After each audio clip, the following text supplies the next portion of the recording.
Well, hello there, and welcome back to my YouTube channel. My name is Courtney Rodriguez, and my name is Courtney Rodriguez, and here on this channel we discuss fashion, fitness, and finance, both of the mental and physical variety. Today we'll be dealing with a mental fitness topic, which is how to recover from heartbreak. So, love is extremely powerful, and it really causes drastic changes in the lives of many people. And I've noticed that I had requests for this video. So here we go. First off, I didn't post a video last week. It slipped my mind, but my mind was occupied. So this is my calendar for July. Those are deadlines. Beautiful, eh? So first step. First step to recovering from heartbreak is that you accept and cry. Accept that relationship has ended. It was not good for you. You don't see that person in the future. That relationship is not healthy. Whatever, accept it. Get out of that. Remove yourself from that situation, that workplace, whatever, family member, whatever. Because you could have heartbreaks like that. And cry. Give yourself time to grieve, cry, be sad. Give yourself time. Designate time for this process, because sometimes it can last forever. Some people are stuck in this process for years. I usually give myself about 4 or 5 months. Yes, I love hard, so I need that amount of time.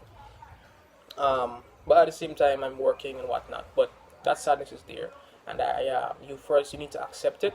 You need to appreciate that it's possible for you to feel that way, because it's beautiful to love, and that comes with pain as well. And you're giving yourself, opening yourself. So, cry.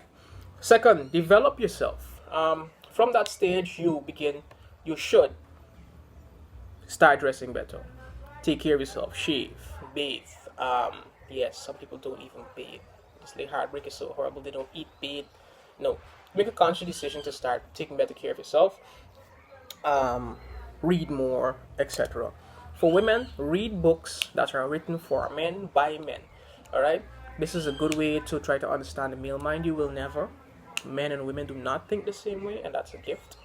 But it is necessary, because when women read books that are written for women by women, what they get is an echo chamber of opinions. It's like, hello, and then they hear hello back, and then it's like, I knew that was the case. And then there's some guy that's going to come along and say, no, that's not the case, and she's not going to believe, because she read it in 5 different books written by 5 different women who say the same thing. For men, read books written for women by women. Just if you want to develop that relationship skill, develop yourself in that aspect, but as well, find that passion, that's something that you want to dedicate your life to. Focus on that and develop yourself in that form. 2 great men that come to mind, who would have used hurt to develop themselves, is David Goggins. He wrote a book called You Can't Hurt Me, and the Iceman Wim Hof. Also, heartbreak really started him on his path, and they've achieved so much. I will have both of their interviews linked in the description. Wim Hof, just to give you a preview, his fiance, his lover died. She committed suicide, leaving him with the children. And even in that interview years later, he still has that pain in his eyes when he's discussing that story. So, give it a look.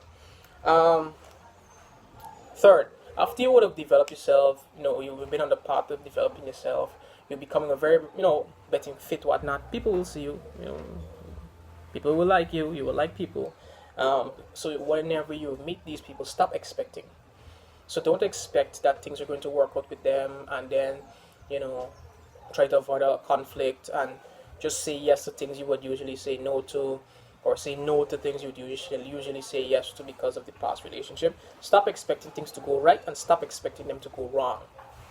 Give yourself space and them as well, space to make mistakes and to learn from them. Alright? So stop expecting.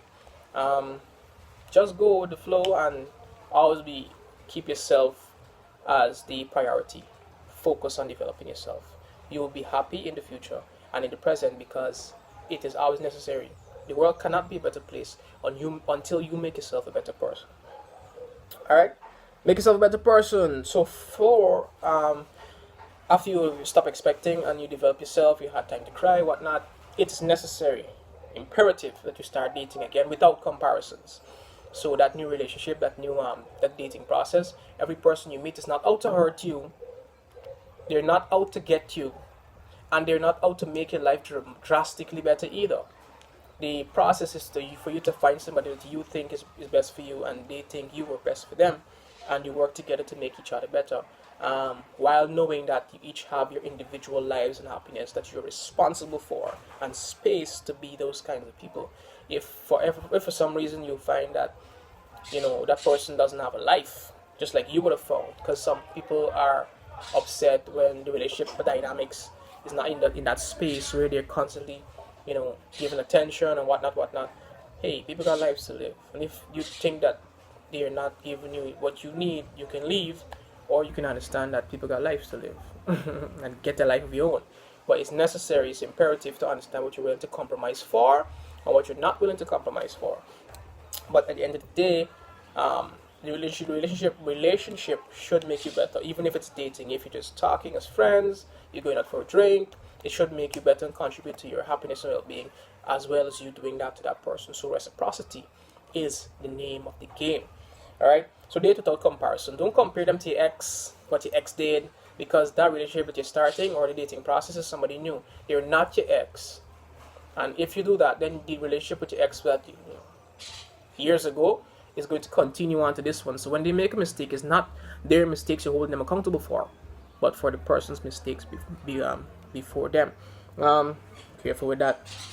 So after you've done that, you think you're on a process of self-discovery, you have time to cry, you develop yourself, stop expecting, and you date without comparison, you now have the opportunity to commit fully to a new relationship if you see fit. New relationship, new job, whatever, right? The healing process is continuously going on. Do not think that for 1 second you're perfect. We all have flaws and we're continually learning. But the process should continue on in such a way that you don't repeat the things you did before. Alright, so now you could commit fully, and if you find somebody that willing to commit fully, and you are as well. So all the best, and that's how you recover from heartbreak. Don't forget the interviews in the description below, and by all means, use time wisely. See you next Sunday.